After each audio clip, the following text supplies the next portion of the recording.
Oi, sexto ano, tudo bom, turminha? Pessoal, esse vídeo de hoje eu resolvi gravar para falar um pouquinho para vocês como ajudar vocês, né, na verdade, na explicação de alguns exercícios, como vocês devem fazer, ok? Porque eu acredito que talvez possa surgir algumas dúvidas, então é uma maneira para que eu possa ajudá-los. Outra coisa, né? Eu escrevi o recadinho avisando que essa atividade ela vai servir para duas aulas, para a aula de hoje e para a próxima aula, que é sexta-feira, tá bom? Então, vocês não precisam se apavorar, façam para não ficar muito cansativo, façam um pouco hoje, né? Depois, na sexta-feira, vocês terminam, porque vocês têm outras matérias também para estudar. Então, não é para vocês ficarem sobrecarregados. Vocês podem dividir, fazer um pouco hoje, um pouco sexta-feira. Como eu expliquei também, quem começar hoje, não precisa, se não quiser, não precisa mandar foto do que fez hoje. Marca lá marca aqui na plataforma como devolvido, que aí eu vou entender, olha, vou entender o seguinte, que vocês viram e começaram a fazer. Quando vocês terminarem todos os exercícios, né, aí sim vocês tiram foto e podem me enviar. Então, isso pode ser feito na sexta-feira. As fotos podem ser enviadas na sexta, tudo bem? Bom, então vamos lá. Aqui tem um texto muito bacana, um conto que se chama Uma Menina Chamada Chapeuzinho Azul.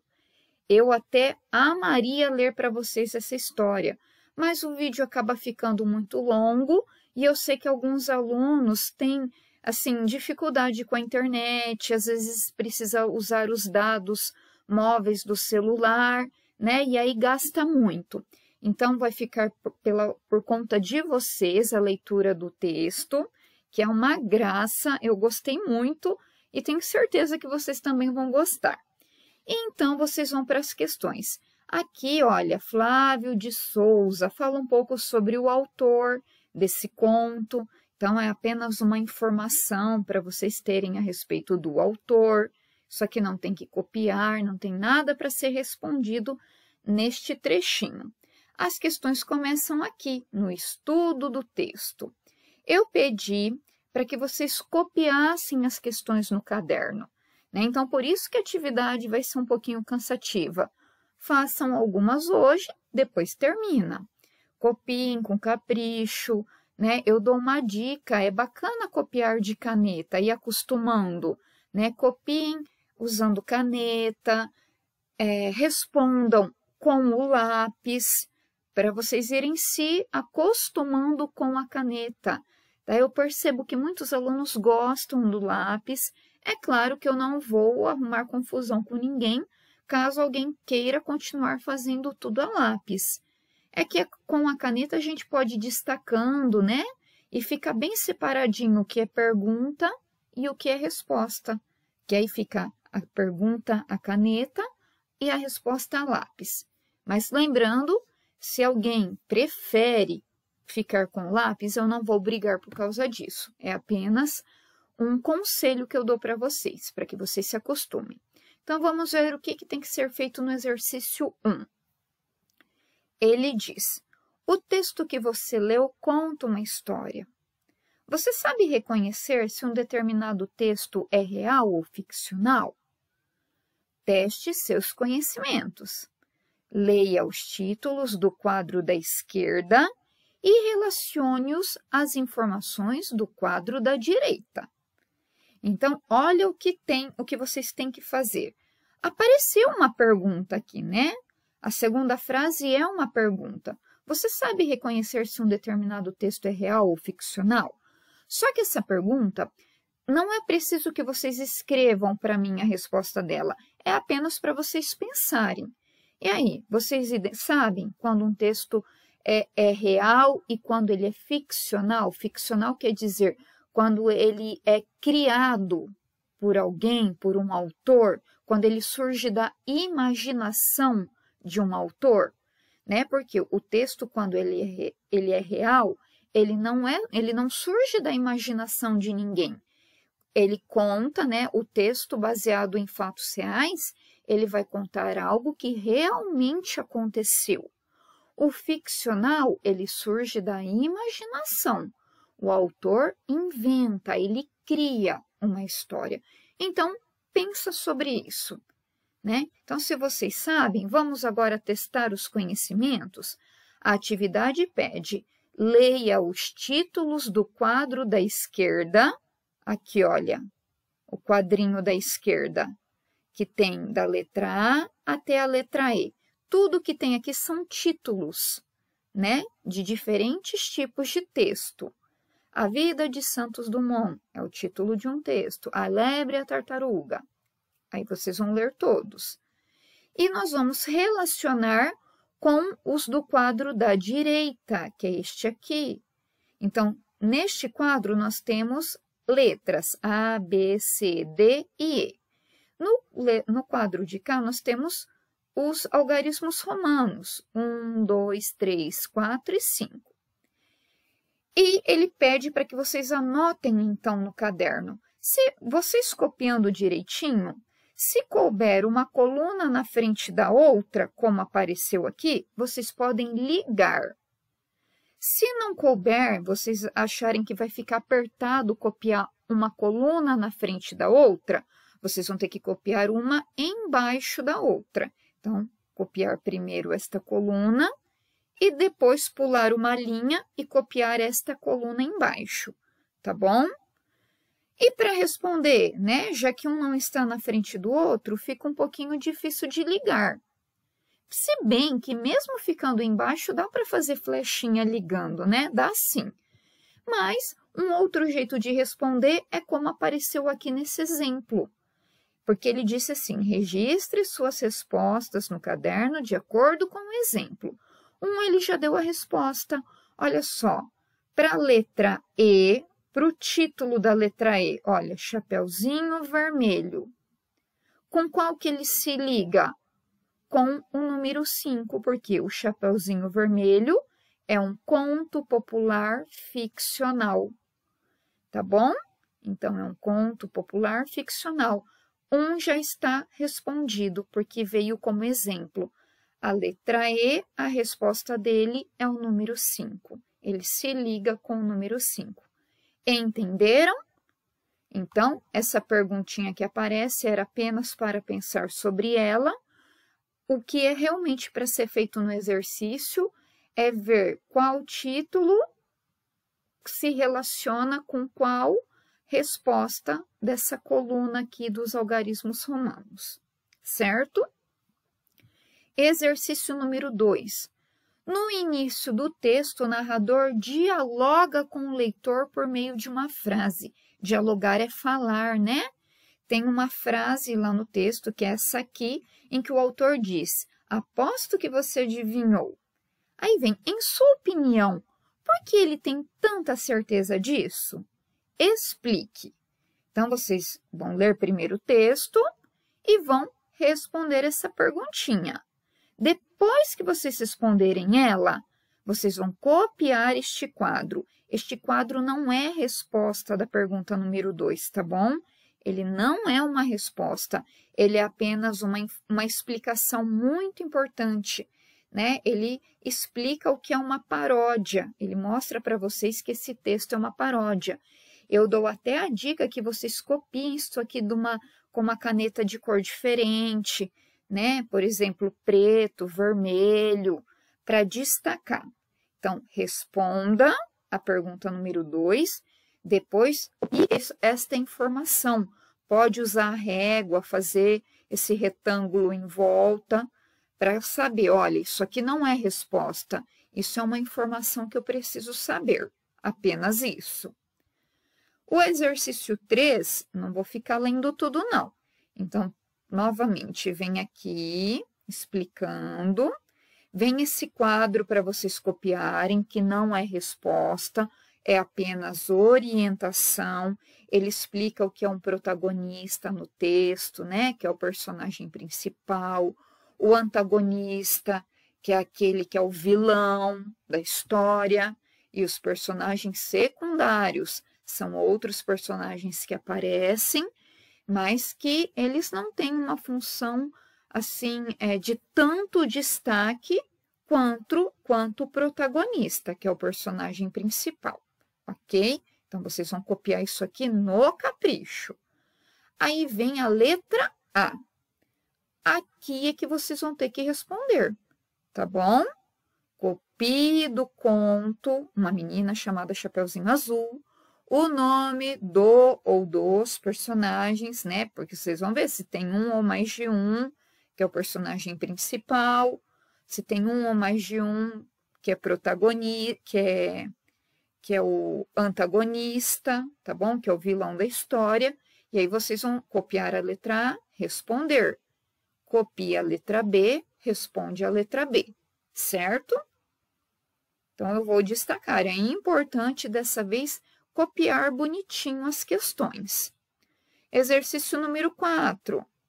Toda narrativa apresenta uma sequência de acontecimentos. Isto é, um fato provoca uma consequência, que dá origem a outro fato, e assim por diante. Aqui não tem que responder nada. Onde que tem que responder? Na letra A, tá bom? Então, vai copiar o que está escrito aqui no número 4, copia também a letra A e aí responde essa perguntinha da letra A. Mesma coisa com a letra B, certo? Aqui a letra A, a letra B são questões tranquilas, tá bom? Mas se mesmo assim alguém persistir a dúvida, não entender o que é para fazer, me chama pelo WhatsApp no horário de aula, tá bom? Na parte da manhã. Entre em contato comigo que eu ajudo a tirar a dúvida, né, que vocês tiverem. Exercício número 5, né? Os fatos de uma história acontecem em determinado tempo e lugar. O tempo refere-se à época ou à duração da história, né? Às vezes a gente lê um conto que começa assim, era uma vez. O era uma vez está indicando o tempo que aquela história aconteceu. Não é um tempo exato, a gente não consegue saber a data exatamente quando se fala era uma vez, mas a informação que a gente tem é que está no passado. É uma história que aconteceu lá no passado. Outro fato importante que aparece, né, nas histórias que acontecem é a informação do lugar. O lugar diz respeito ao espaço.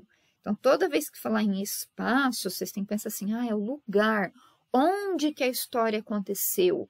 Onde que aqueles fatos ocorreram? Em que lugar que foi? Tá bom? Então, importante copiar isso aqui. Vem para a letra A e na letra A é que tem a pergunta, tá bom? Respondeu a letra A, vai para a letra B. Gente, uma coisa também que eu quero destacar para vocês. Às vezes, vocês não vão conseguir fazer alguma questãozinha, né?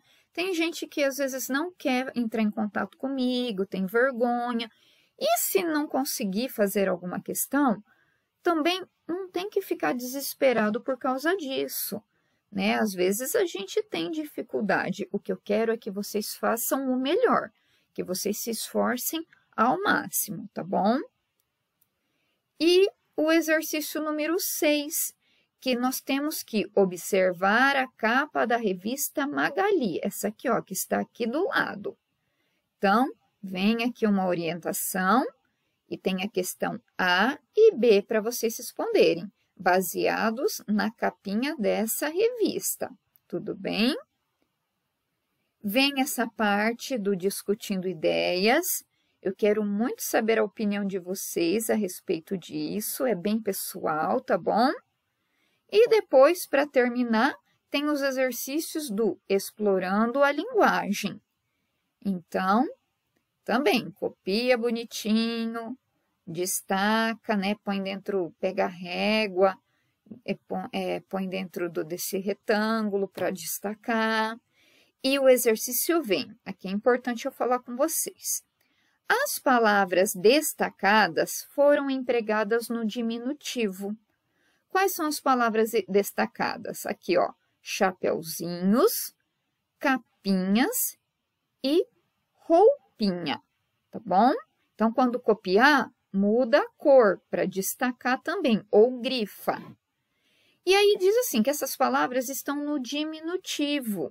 E ele explica, na língua portuguesa, o diminutivo indica tamanho pequeno, reduzido, né? Quando eu falo, por exemplo, mesa, mesinha. Então, mesinha, eu estou querendo dizer que a mesa é pequena. Ela tem um tamanho reduzido. Só que o diminutivo, além de tamanho pequeno, ele pode indicar também sentido afetivo, né? Vou dar um exemplo. Quando eu falo assim, deixa eu pensar. Oh, meu amorzinho, como que você está? Então, quando eu digo amorzinho, eu não estou querendo dizer que você é meu amor e você é pequeno.